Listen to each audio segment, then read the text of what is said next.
Thank you, everybody, for inviting me to this symposium. This is a theme that's very dear to my heart. I come from a family that I regard as a migrant family, but then perhaps our view of the world might see everybody in a way as a migrant family. Everybody moves. In fact, that reminds me, we're talking about interculturalism. There are, broadly speaking, two models about ways of looking at ourselves. I don't mean looking at us as individuals, but as groups of people. And we sometimes move between the two in our own life, thinking about it. So on the one hand, there's an intercultural model, and another one that, for the moment, I'll call national, without trying to be in any way pejorative about it. But if we think of one model, that we belong to a clan, or we belong to a group, we belong to a tribe, we belong to a nation, we belong to a race, whatever words people use, some of which, by the way, I accept and some of which I don't, that's, if you like, up one end, or up one pole, if we like, at one end of things. And then there's a continuum that runs from that view of ourselves, each of us in our little group or tribe or whatever, through to another view of ourselves, which is that we are intercultural human beings. That what we do is that, yes, we may belong to a group, we may decide to say, I am this, I am that, but in actual fact, on close examination, almost everything that we talk about, that we say is particular to this tribe or group, in actual fact, we find things being shared between ourselves. So as the prime example, this language that I'm speaking to you in now, that I've already heard two people who I wouldn't necessarily describe, anyway, I've heard two people talking beautifully in English, and we call it English, even though it's spoken by people all over the world. But even this language, as I'm speaking it in what's usually called something like received pronunciation or standard English or whatever, as I come from England, come from London, in actual fact is a hybrid of many languages. It has a Germanic base, of course, but also many of these words that I'm using, I'm only speaking to you because of an extraordinary event that happened in 1066, which was the invasion of Norman French into the British Isles, and who then gave us all sorts of words that I've been speaking now as if they are, we talk about them as English. And indeed, there are many, many, if you only have to go open a dictionary of etymology that tells you the roots of the language that I'm speaking, the roots of the words, the roots of the grammar and so on. And we find that in actual fact, it's wrong to describe it as somehow unique to English or unique to the nation of England or the nation of Britain or anywhere. In fact, it's a shared hybrid. It's a perfect example of interculturalism. And merely to say this, I've discovered over the years, actually makes some people very annoyed. They feel very threatened merely if I say this. So I'm saying all this by way of a preamble, and that we can view ourselves as somewhere along this continuum of those of us who think about the world in terms of interculturalism, and those who want to see themselves only and purely in terms of the tribe, the clan, the race, whatever. So I'm not denying that that exists. I'm simply saying it's not the only way to see ourselves, and we can hold both these views in our head at the same time. I can say I'm English, or I could say I'm Jewish, but it's not an exclusive thing. It's not ring-fenced. I'm sharing things to do with elements in my life. Some people have called it a mosaic of cultures, a mosaic of identities. So it's good. I mean, mosaics are interesting because they're made up of so many little different pieces, but it's a rather static image. In other words, the little tiles that make up a mosaic don't bleed into each other, as it were, in the way that, if I find that I'm eating fish and chips and someone says to me, that's a good old English food, and then we discover that in actual fact, well, the chips possibly came from somewhere like Belgium, and the battered fish, as we call it in English, the fish in a batter possibly came from maybe Eastern European, or even some of my forebears, Jewish forebears, who like putting things into breadcrumbs or what's called matzah meal and things like that. So we find even when we say things like that, so yes, I feel very English when I eat fish and chips, but at the same time, it's mixed, and we could go on and on like that. Anyway, that's all by way of preamble. So I was going to talk today about two and a half books, if you like, which are really intended for slightly older than the picture book range. And also they're not technically picture books, they're books with illustrations. We normally refer to picture books as things like the book that you heard about just before, We're Going on a Bear Hunt, that sort of thing. These are books with illustrations, probably meant for, I'd say, 9 to 13s, 9 to 14s, or even older if you like, what Americans call middle graders. We tend to call middle school in England. So I'm going to talk about them, and I'll start with the Who Are Refugees and Migrants book. And here it is. And this was meant as a non-fiction book for schools to use, but also for families, to take young people through the idea of who indeed are refugees and migrants and asylum seekers in the context in which migrants of many kinds are, if you like, how can we put it? They're turned into villains of the piece, aren't they? They're, by many people, I only have to spend a few minutes on social media to describe people, to see people describing migrants one way or another as if they're somehow intrinsically criminal or intrinsically a threat, and so on, even though some of those people who are writing that are themselves migrants. It is quite a baffling picture. So here in Britain, many people have emigrated from Britain to live particularly, say, in France, Spain, United States or Canada. And bewilderingly, I find people like that talking about migrants as if somehow it doesn't include them. I've even sat in a cab in which somebody, a cab driver, explained to me that he couldn't stand it anymore living in East London because it had changed so much, and it was full of foreigners. And I said, "Oh, right, and you're moving, are you?" He said, "Yes, I'm going." I said, "Where are you going?" And he said, "Spain." I thought, Spain? Isn't that in your terms full of foreigners? There's quite a lot of people in Spain who are not British, Spanish people and all sorts of other people. Anyway, I kept my peace at that point. Anyway, so this book, Refugees and Migrants, it came out of that. And if I read you just little bits of it, you'll get a sense of it. We have people who are, if you like, witnesses in the book, people like Omid Jalili, who's a comedian of Iranian origin who came to Britain. We have Mazoun Al-Mahlan, we have Meltem Avcil and Benjamin Zephaniah, and other people who've written in it. So it's not just a book by me and Anne-Marie Young, though we put it together. So here's an example from Dr. Mohammed Razai from Afghanistan, now a doctor and medical researcher in the UK, saying, "Asylum seekers are human beings with the same feelings, ambitions, and dreams as everyone else. People don't seek asylum unless they have to. Leaving home, family, and friends and embarking on a journey to the unknown under difficult and dangerous conditions is not easy. I've heard people say asylum seekers are criminal parasites, and some even call them, quote, a threat to our future, unquote. But I hope people realize that asylum seekers want to be active, responsible, and self-reliant members of society, and that demonization is not helpful." Indeed, that's a key word. In fact, I think I was feeling for it just a moment ago. And so we try to use what the UN and national laws say about refugees and migrants. And the fact there are legal definitions of these is very important. I discover, again, on social media that some people, they think, for example, that we in Britain should have our own rules about who are refugees and migrants that are distinct from other countries. And as we're talking about intercultural and international citizenship today, this is absurd. We have to have laws or rules or conventions, whatever we call them, that apply to all countries, or we will fail. We will fail ourselves and will fail other people. Those laws and those first ideas about international citizenship arose out of the horror of the middle years of the 20th century. When millions and millions of people were either murdered or they were displaced and living in camps of one sort or another all across Europe and indeed in other places of the world. And this it was a great problem facing my great parents and grandparents' generation, and they tried to come to terms with it then. And so that's what we inherit.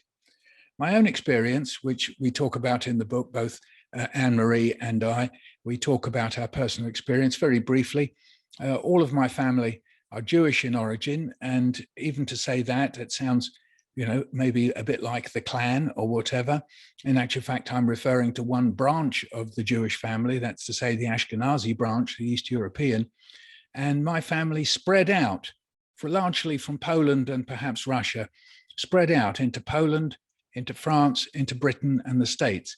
So when I piece together what happened to my family, and some of it is tragic and appalling and some of it's quite glorious, it happened across those countries. So in a sense, I represent, I sometimes say, you can't take the migrant out of me. When you talk about migrants, you can't take it out of me. I've written a poem about that I may talk about a bit later. And so in a sense, I represent that. One word that's used is diaspora. And people do use that word. I have a friend who's Nigerian, and he's very interested in Nigerian writing and the writing of the Nigerian diaspora he talks about, which is, it's interesting. The word is being used to describe groups of us who migrate, make contact with each other, produce art and culture in the places we find ourselves, and so on. And Anne-Marie, she describes where her origins in Russia, in Egypt, in Scotland, in Italy, and Greece indeed. So we were both quite well placed to write about this. And we talk about what makes people leave their homes. Was it poverty? Was it war? Was it persecution? And we then have some examples. The wonderful poet, it's a great shame we weren't allowed to include her poem, but please find it online. The poet Warsan Shire, W-A-R-S-A-N, and Shire, S-H-I-R-E. Her poem Home, which I think she put up in 2016. Please have a look, and also her album Lemonade. And as somebody says here, head of the International Committee of the Red Cross, the delegation in Syria, nobody in their right mind chooses to risk his or her life and embark on a journey full of danger and the unknown. While the political action takes time, it's a humanitarian imperative that all persons who need assistance receive it. And we have someone in this country, Alf Dubs, he's also Lord Alf Dubs, but he usually calls himself Alf Dubs, excuse me, who himself was what in German is known as Kindertransport, the transport of children. That's to say, children who escaped out of Nazi Germany thanks to the good deeds of people in various countries, particularly Britain and Canada, to get some children out of Nazi Germany or Nazi-occupied territories. And Alf Dubs came from Czechoslovakia, and he's been very, very prominent in trying to secure the rights, particularly of child refugees. So then we have a piece here by Mazun Al-Melehan.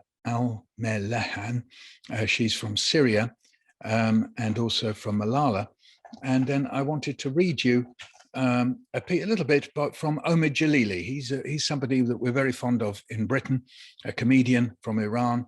And he says, my parents left Iran in 1957 and always intended to go back. But in 1979, the Islamic Revolution occurred, which made returning impossible. So he says now what it was like living in London. And of course, quite often when we talk about migrants, refugees, and asylum seekers, it's quite often the story stops short as to what kind of life folks have made after they've been migrants, refugees, and asylum seekers. And what we tried to do in this book was to make that very clear. Their identity doesn't stop with those three words, migrant, asylum seeker, and refugee. So Omid writes, my mother was a dressmaker and felt lucky to live in London, a city of culture and fashion. Although my parents mostly socialized with fellow Iranians, they felt great appreciation for the British people they met, all of whom were kind. At school, I felt embarrassed for a while by my Iranian identity because the images on the BBC News were of religious fanatics behaving in extreme ways. This felt so opposite to all the Iranians I knew, who were warm and hospitable. I even tried to pretend I was Italian for a while and told people that my name was Chico. Unfortunately, this didn't catch on. You can see the comedian coming through there. I sometimes felt embarrassed by my parents because their English was not so great in the beginning. They were both physically affectionate and expressive, which contrasted with the reserve of English people, especially my teachers at school. I remember being very embarrassed once when my mother started sobbing with happiness and tried to hug my drama teacher, who had said some encouraging words about me at a parents' evening. So you can see that the book gets under the surface of that idea that children on the move, in transition like that, experience these moments of embarrassment and look for diversionary tactics. Oh, I'm Italian, I'm called Chico, really, in case somehow or other at school you get called the wrong things. And I can identify with that. There were times at school I pretended that I wasn't Jewish, particularly when people played cruel and anti-Semitic jokes on me at secondary school. So I've written about that as well. And he says now, well, so, this is now comes back to my preamble. I regard myself now as British, but I'm proud of my Iranian roots. So there you've got a sense in which this idea that we're intercultural is that we have this word roots. It's been around in our culture since that wonderful series on television all over the world, shown all over the world, Roots, which reminded people that people of African Americans, of course, that word African meant that, yes, their roots were in Africa. So he says, one of my spiritual beliefs is that the earth is one country and humankind its citizens. I'll say that again because it's beautiful, isn't it? One of my spiritual beliefs is that the earth is one country and humankind its citizens. Reminds us of the John Lennon song, doesn't it? Imagine. I'm very affected by the current plight of the migrants and refugees. I've been extremely fortunate to make my home in London, and I think we're all affected when one part of humanity suffers. I hope that I will live to see the day when we regard each other as friends, not strangers, and care for each other as part of one human family. And a line of poetry that I remember going back to a 17th century English poet called John Donne, or John Donne, depending on how you pronounce his name, who said, "No man is an island, entire to himself." And it says, and he goes on to say, "For whom the bell tolls." So he's thinking of listening, he's listening to a bell tolling for the death of someone, and he's saying, "Ask not for whom the bell tolls, it tolls for thee." So for those people, that word toll is a bit unfamiliar. It means ringing of the bell. It's an old-fashioned word in English to mean ringing the bell. And so in this wonderful piece, which in fact technically is not a poem, it's a meditation, but I won't bother with that. He's saying a lot long ago that when one person dies, that's a bit of humanity dying, and that no man is an island entire to himself. And of course, in those days, they talked about man, but these days we would talk about people, so we'll have to forgive him for that. But he's actually saying something unbelievably profound 400 years ago that we even now find difficult to understand or to comprehend. We have one Earth, one globe, one Gaia, whatever you want to call it, one problem about what we do with this place, many, many different peoples. And unless we move towards what Omid is saying there, that the earth is one country and humankind its citizens, or indeed to what John Donne said 400 years ago, we will go down, we will suffer, and we will not succeed. So we have a little passage on migrations through history and why, in a way, we're all strangers. We have a lovely piece from Meltem Avcil, who came to England from Turkey when Meltem was 7 years old, and her family are Kurdish in origin. And we have a little piece from Maya Angelou, familiar to many of us, of course, the great poet. And I talked a little bit about how we share cultures. And the example I give is William Shakespeare. So William Shakespeare is often regarded as one of the greatest English or British writers, one of the great world writers of all time. And obviously, we can be very proud in Britain that somehow or other these islands produce somebody like that. I mean, I don't feel that I'm somehow or other in any way personally responsible. I love Shakespeare plays. I'm always in awe reading them. But actually, one of the reasons why I'm in awe of them is precisely because he's a wonderful example of interculturalism. So you only have to take the play that perhaps is of William Shakespeare's that's translated the most around the world, is being transformed into different forms. People will know the ballet of Romeo and Juliet. Well, it won't be a mystery to many of you that, of course, that was an Italian story. And at the time in Elizabethan England, the Italians were the sort of front-running kind of what we'd now call groovy or trendy culture of the time. People wanted to sound Italian, be Italian. So if Shakespeare was going to write a popular kind of, I'll use the word sexy play, and it is a sexy play, what did he do? He chose an Italian story, Romeo e Giulietta, which he got through a variety of means, and wrote, in a way, an English play, a London play, in which he transformed so that many of the scenes you can identify as London. But of course, it's a wonderful example of what we're talking about today, interculturalism.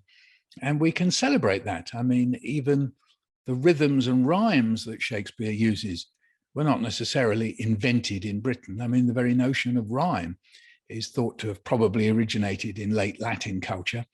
Certainly Old English poems didn't rhyme, so they were alliterative, in case you wondered. And so, and even the very idea of the main way in which Shakespeare wrote, which was iambic pentameter, that rhythm, that wasn't native to Britain. And Shakespeare drew on people like Ovid, the great Latin poet, and he drew, of course, greatly on the Bible, which, though there is a wonderful edition of the Bible in English, probably not the one he read because it didn't come out till 1611. He possibly read what's called the Geneva Bible, which is, of course, in a way, a little secret there, that's not English, it came from Geneva. But of course, the Bible itself was made out of Hebrew, Aramaic, and then translated into Greek and Latin, and then sometimes into English. So even when we see Shakespeare drawing on the Bible, that in itself is a fine example of interculturalism. And so we come now to my friend, the great, wonderful Benjamin Zephaniah, born in Jamaica, lives in Britain, a wonderful poet. And I interviewed him for this book, and he explains that his mum came from Jamaica and his dad came from Barbados. Even in Britain today, even though we know of the Caribbean as being a very multicultural and diverse place, not only a place of people of African origin taken there through the transatlantic slave trade, but people of what we would now call Indian origin, Indian subcontinent, particularly in a country like Guyana or Trinidad, but also people of Chinese origin, Scots, Portuguese, very famous Caribbeans with Portuguese names. So it's a very diverse place, and each island has its own culture. So when Benjamin just begins by saying, my mum came from Jamaica and my dad came from Barbados, he's reminding us of that, and they met in England. And as he says, if I talk to anybody for long enough, I find that their family came here from somewhere. Everyone comes from somewhere. I always find what Benjamin says is always so clear and profound. And he said in the interview, when I think about refugees, I think that what they're going through could happen to anyone. It could happen because of war or the weather. I took in some refugees. They were middle-class white people from the Lake District in England. So that's in the northwest of England, where there are many lakes, okay? They had to grab what they could when the floods came. I think to start off with, they weren't particularly sympathetic to refugees, but they soon changed their mind because now they know it can happen to anyone. I wrote a poem, he said, called We Refugees. We can all be refugees. Nobody is safe. All it takes is a mad leader or no rain to bring forth food. We can all be refugees. We can all be told to go. We can be hated by someone for being someone. We can all be refugees. Sometimes it only takes a day. Sometimes it only takes a handshake or a paper that is signed. We all came from refugees. Nobody simply just appeared. Nobody's here without a struggle. And why should we live in fear of the weather or the troubles? We all came here from somewhere. And that's a shortened version of Benjamin's poem called We Refugees. In fact, he's done a book about that.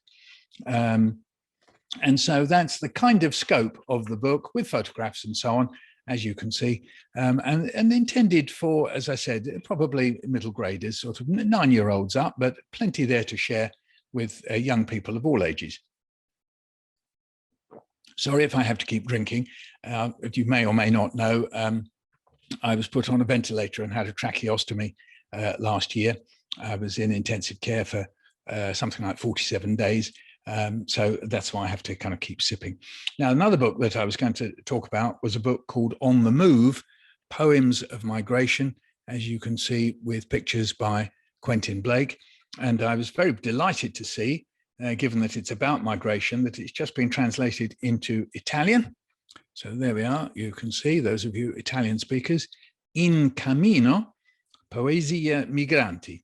And I'm pleased to see that it's Dall'autore di Acacia dell'Orso, which I believe is we're going on a bear hunt. But as my Italian doesn't go much beyond saying con funghi, which means with mushrooms, I'm only guessing that.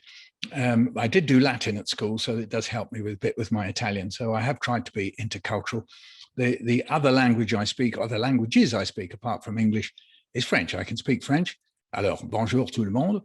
And I also speak some Yiddish because my parents coming out of Eastern Europe, though not themselves, their parents, they carried with them this language, this Mamaloshan, this mother tongue, Mamaloshan in Yiddish. They carried with them, and I have chunks of it in my own speech, daily speech. So even in my daily speech, if I might say to my kids, pass me the schmatter, that means the drying up cloth, the thing you dry the dishes with, just means a rag in Yiddish. I incorporate it well, not I incorporate, it is incorporated in my language. So this book, On the Move, was really a poetic version of another book I did, which is called The Missing. So this book tells how I found out that my father's uncles and aunts were killed during the war in the Holocaust. And I had to find it out because he didn't know how. And so pieced together, it's a bit of a detective story, that book, as it happens, because it's how I found out who done it, as we say, in English, that means a detective story. Who done it? Who did it? How come my father's relatives were killed, or mishpucha, as you would say in Yiddish, that means the wider family. And so it's a detective story of how I found out.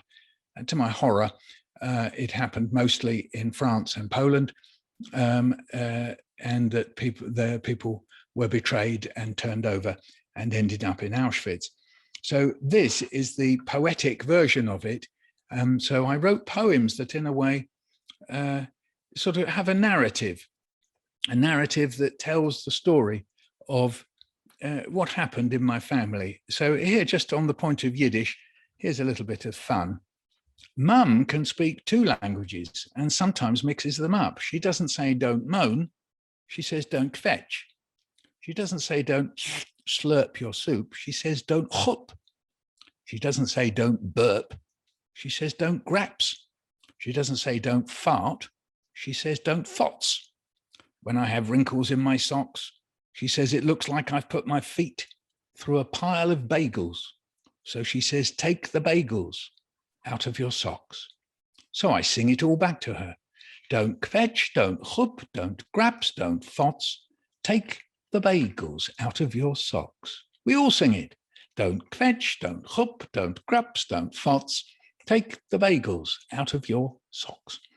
So I tried to establish at the beginning of the book, in both books actually, the idea of sort of what kind of background I had before I got into some of the horrors that I've just described. And my father, talking of interculturalism, in later life, he was an expert on interculturalism. In fact, I believe he was once invited to Norway to give a speech on interculturalism because he was a professor in those days. But as a human being, as a person, he almost embodied it, represented it. When I shut my eyes and go to sleep, I think of all sorts of things. I hear songs and bits of songs that my father sings. How does he know all these songs? Where has my father been? Who sang the songs that he now sings? And what do the songs all mean? E poopy poopy poo from France, zimzala bimzala bamzala doozala dim from Germany, Avanti o Popolo from Italy, Miss Mary Mac Mac Mac from America, Lintanadi Turanadi from Scotland, Mamita Mia from Spain, Kalinka Kalinka Kalinka Moya from Russia, with a hey and a ho and a hey nonny no from England, Und die fiddliche fiddlers haben fiddlich gefilt, haben fiddlich gefilt, haben sie, from his Zayda, and that's the Yiddish for grandfather. When I shut my eyes and go to sleep, I think of all sorts of things. I hear songs and bits of songs, songs that my father sings. And my father also wrote things down about his background. He did a little autobiography. And in this book, you'll hear 2 or 3 words in Yiddish, Bubba, which is grandmother, and Meshugana. I have to smile just thinking of it. It means a crazy person. So here, this is all in my father's words. We would stand by the edge of the grubby old public swimming pool, drying ourselves, my Zayda and I. As likely as not, he would tell me about how he would go swimming back in Deheim, somewhere in Poland. That was the Yiddish word for the home, Deheim. Always I saw him in a setting of endless pine trees and velvet grass, sloping down to a still lake. It was always early morning. He would emerge from a log cabin, run to the water, and fracture its stillness with strong strokes. He would go on swimming till he was lost to view. There were no other people, no other houses, no other movements. It was a picture I clung to, from which I had banished pogroms, poverty, and fearful people huddled over their prayers and sewing machines. And when we went on day trips to Southend, East London's seaside, in his 60s, he would set out to swim the length of the pier and back, a mile or so each way. My Bubba, without fail, went through the identical torments of anxiety. The Meshugana, he's gone out too far again. I was free from all such fears, for he was always the intrepid boy swimmer in the pure lake who always came back. And he did, and even in death, still does. So there's my dad reflecting on his background. And this is me thinking about his father. My father came to England from another country. My father's mother came to England from another country. But my father's father stayed behind.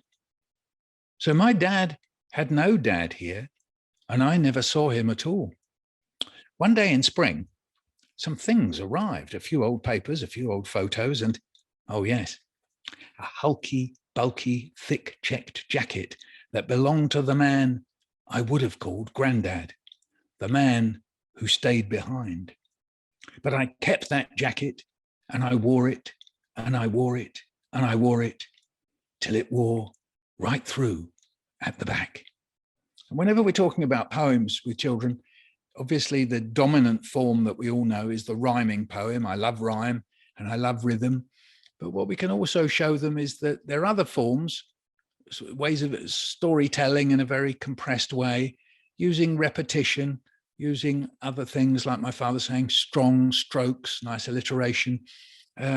Or in there, you see, I've said, but I kept that jacket and I wore it and I wore it and I wore it. So I haven't said I wore it a lot. I did that simple thing, which you can overdo. You have to be a bit careful about it, of using repetition in order to indicate feeling. So poems can tell stories without telling you they're telling stories. They just do it through the sound and through the rhythms. So that's what I tried to do there. And here's me thinking about my grandparents. A ship in a bottle sails down the mantelpiece. A ship in a photo brings grandma here. Ships they talk and talk about. Ships far and near. How did the ship get in the bottle? Ships by night and by day. Ships they talk and talk about. Why did grandma come to stay? Who put the ship in the bottle? Ships that they once knew, ships they talk and talk about. Why didn't Grandad come too? When did the ship go in the bottle? Ships sailing far and near, ships they talk and talk about. Who else didn't come here? Who broke the ship in the bottle? Can anyone tell me why? Ships they talk and talk about. And why did the baby die? So we can use fragments from our lives, and our lives in some ways, you can think of them as one long continuity, but you can also think about a life as a set of many fragments. And one of the nice things about poems is you can make a poem that's about one fragment, or you can bring together fragments in one poem. So I've brought together there, obviously, the idea of the ship. Ships are very important in my family, or they were, less so now.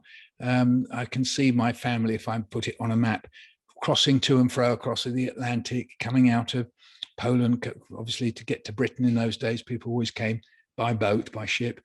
And there are some photographs, indeed, of my father's mother on board a boat coming from America with her 2 sons and daughter after she had split with her husband, and this momentous trip. And there they are in that photo on board the SS President Harding in 1922. And here's once more a little scene from home, indicating, if you like, this sort of interculturalism. It's called Don't Tell Your Mother. When my mum goes to evening classes and my dad says, don't tell your mother, let's have matzo brie. You'll get what that is in a minute. She always says, don't give the boys that schmaltzy stuff. It's bad for them. So don't tell her, all right? Schmaltzy means greasy. So he breaks up the matzahs, and maybe you know those. Those are the unleavened bread that Jewish people have at Passover or Pesach, and put all any time of the year, actually. So he breaks up the matzahs and puts them into water to soften them up. Then he fries them till they're glazed and crisp. It tastes best like this, fried in hina schmaltz, he says, skimmed off the top of the chicken soup, chicken fat. But olive oil will do. Then he beats up 3 eggs and pours it on over the frying matzahs till it's all cooked. Oh, it tastes brilliant. We love it. Then we wash everything up, absolutely everything, and we go to bed. Next day, Mum says to us, what did your father cook you last night? There's silence. We say nothing. What did your father cook you last night? She says again. Oh, stuff. Egg on toast, I think. There we are. Which taboo is the greater? To tell your mum or not to tell your mum? And then this mystery that I've already mentioned about these relatives. And this is how it was. Every now and then my father would say, I had 2 French uncles. They were in France at the beginning of the war. They weren't there at the end. What happened to them? We'd say. Don't know, he says. All I know is that they were there at the beginning of the war and they weren't there at the end. Now, you might like to sort of pause for a moment and think of the effect of that being said to a child. And I know, speaking to children now, that they sometimes very tragically recount similar things. I've spoken to children from whose origins are in the center of Africa, who've said similar things, that their people just disappeared. We don't know. And obviously, and quite commonly, people never know. And I always thought that that was going to be the case for me. It was just sort of hung in the air. And I can see the expression on my father's face when he said that. It was a sort of look of, what is it? What could have happened? Well, I did piece it together. So basically, the 2 French uncles, I'll keep this fairly short because it's rather horrific. They migrated from Poland into France. And one of them migrated before the First World War and the other one after, which in itself is an interesting story, because one of them fought on one side in the First World War and the other fought on the other side. So one fought in a Polish regiment in the Austro-Hungarian army on the side of Germany, and the other one fought in the French Foreign Legion on the side of France and the Allies, and they fought on opposite sides, then united in France at the end of the war. And in fact, one of them was the best man at the other one's wedding. So, these stories of migration are full of bitterness and sadness and unities and disunities. And I often muse on the fact that one was in the French army didn't prevent him from being turned in by the collaborationist police and the other one, being in German, on the side of the Germany, didn't prevent him from being turned in by the Nazis and taken to Auschwitz. Indeed, they both were. So one was arrested in Western France. Just somebody came in the middle of the night, 4 policemen came in the middle of the night, knocked on his door and took him away and handed him over to the Nazis. So four Vichy police, as we would call it, gendarmes, arrested him. And the other uncle with his wife, Rachel, who I didn't know, I didn't even know that he married, they escaped from the original encirclement that happened. So these are war conditions that we know go on today. So I'm not talking about this purely as a historical event. That arrested, tried to arrest him, but then they escaped across France to where Jews were being protected by the Italians. Not many people know this, but the Italians had occupied the southeast corner of France, and Oscar and Rachel, that was their names, though Oscar was also called Yeshi, I won't complicate it. And they escaped to Nice, where there was a benefactor called Angelo Donati, who had a plan to get all the Jews out of Nice and Alpes-Maritimes, the area around Nice, because he requisitioned 4 boats and was just getting ready to save them all by getting them to North Africa, which had just been liberated. And but tragically, the Allies just had defeated Italy at the beginning of September 43, defeated Italy. And the moment that happened, the Nazis invaded Nice, and many of the Jewish people were hiding in hotels and boarding houses, Nice being a resort, and it was during the war, it was empty, and basically rounded them up, including Oscar and Rachel, my father's uncle and aunt, shipped them to a transit camp on the outskirts of Paris, and then to Auschwitz on Convoy 62. And Martin, the first uncle I just mentioned, he was shipped out on Convoy 48, just a few months later. I don't know whether they ever knew that they were each there, and neither of them or Rachel ever appeared again. And so we must assume they were killed when they got to Auschwitz at some point. And their names appear on the wall of names in the Memorial de la Shoah, in Paris. And Oscar was a watch mender or clock mender, horloger de carillon in French. And Martin was either a jeweler or a dentist, or maybe a jeweler who worked for dentists, because in those days you put gold, people used to put gold in their teeth, didn't they? So this is where I imagine, because this is what poetry can do, and this is very important for us as educators, is we can invite children to empathize. So whether we call that empathy work or however you want to call it, but the point about empathy is that we invite people, young people or any person of any age, to stand in the shoes of someone else. It could be, a king, a queen, it could be an ordinary person, it could be a person who lived in the Stone Age, it could be somebody from the last war. And it's one way to think about history. It's not the only way, but it's one way in which we can apply the facts we know to a situation and empathize. And after all, it's what novelists do and poets do and painters. So we should never diminish it as somehow or other an inferior activity. We'll make mistakes, but that doesn't matter. What we're trying to do is find a commonality. Back to this idea that Omid Jalili talked about. It's not only humankind now, but of course it's humankind going back, that we're all part of the human race. And the human race indeed is part of the whole ecological part of the globe. So here's me imagining the horrific, imagining the unimaginable of Oscar and Rachel about to be shipped from Paris Bobigny station out to Auschwitz, a journey that would take 3 days on a train made up of cattle trucks. So 1,500 Jewish people, that's men, women, and children and babies on board this train, one of many convoys that left Paris during the Second World War. What did you think as you and Rachel, so it's called Dear Oscar, what did you think as you and Rachel sat on the floor of the cattle truck as it left Paris? Did you think of the watches and clocks you had mended?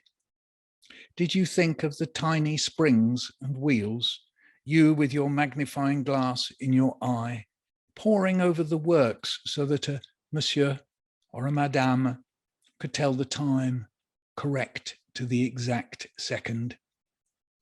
Did you think of the smell of the sea and the push of a boat against the waves? How you and Rachel would stand on the deck, the wind in your faces as you sailed away? Did you look through the gaps in the slats on the side of the truck? Did you see farmers in fields, women selling clothes in a market? Did you call out? Did you push your hands through the gaps? Did the night come creeping in? Did you see a light from a window where people sat and ate their evening meal? Did you see in the dark horror on Rachel's face? Did she see horror on yours? Did you shut her eyes? Did she shut yours? Thinking of children who shut their eyes to make the world go away. And then behind your eyelids, did you think of the cattle that had once stood in the truck as they were taken away to the slaughterhouse? Okay, I'm going to stop there for a moment. I had some others I was going to read to you, but I know people want to ask questions. So I am going to stop there. Thanks ever so much for listening. You'll get a sense of where my head's been writing these pieces. Thanks very much. Thank you for having me.